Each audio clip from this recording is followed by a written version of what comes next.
In the previous chapter, we explored how ownership of property is conveyed, recorded, and insured to ensure marketable title and public notice. In this chapter, we shift focus from ownership to possession and use, the world of leasing.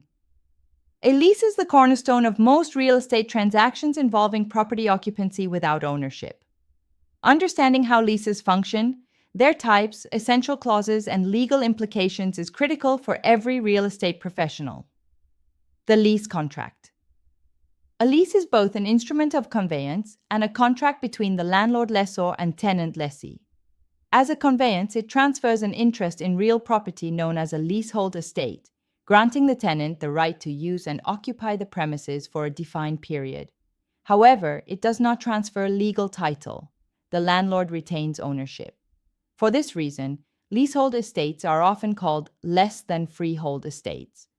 The four principal types of leasehold estates are an estate for years, which has a fixed beginning and ending date, an estate from period to period, which automatically renews at the end of each term unless proper notice is given, an estate at will, which continues indefinitely until either party terminates it, an estate at sufferance, which arises when a tenant remains in possession without the landlord's consent after the lease term expires.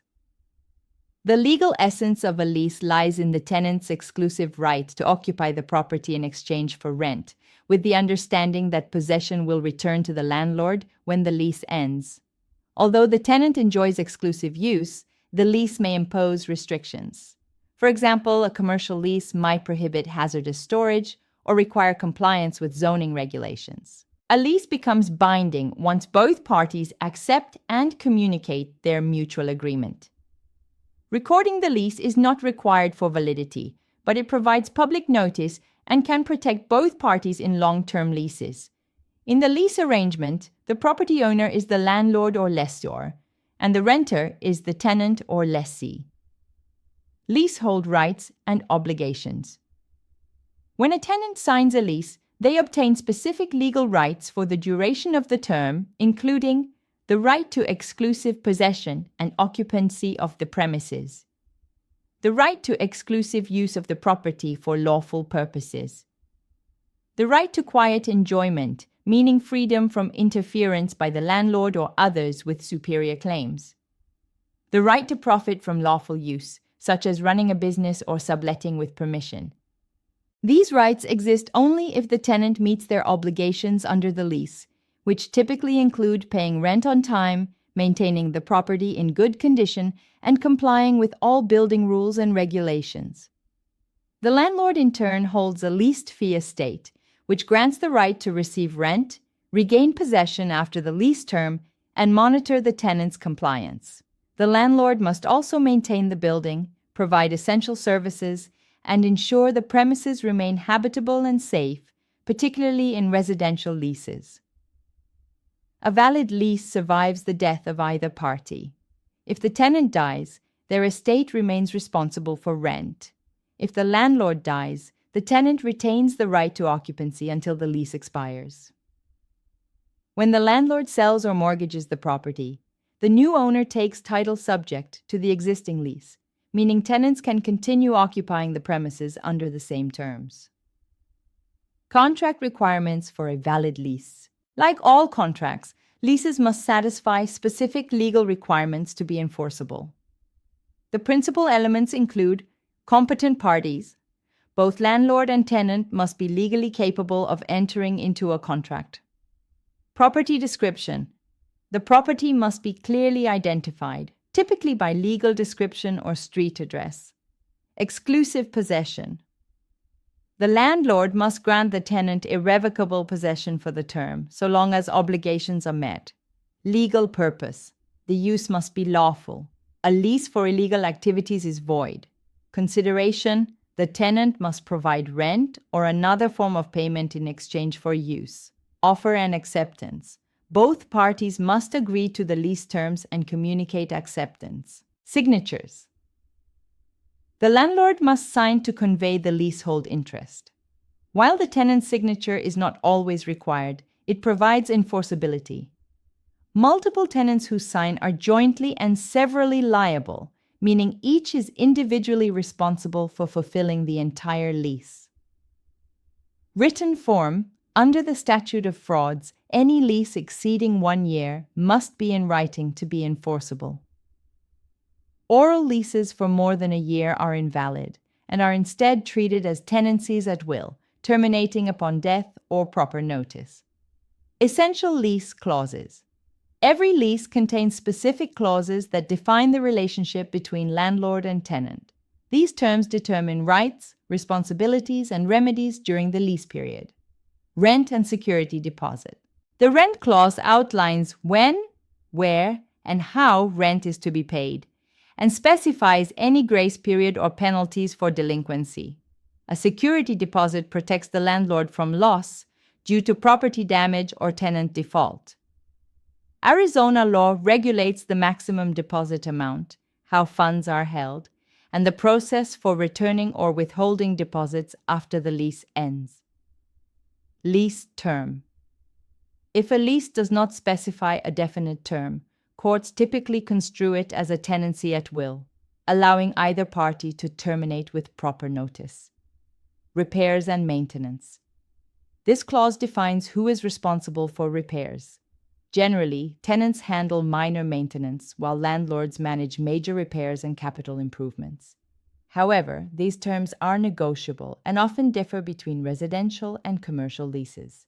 Subletting and assignment. Subletting occurs when a tenant transfers part of their leasehold interest to another party, known as the sublessee.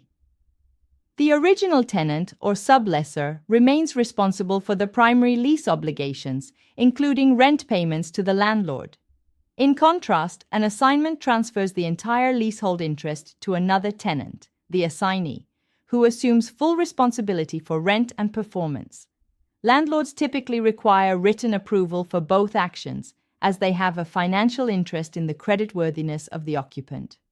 Rules and regulations. Tenants must comply with all property rules, which are designed to protect the condition of the property and the rights of other tenants.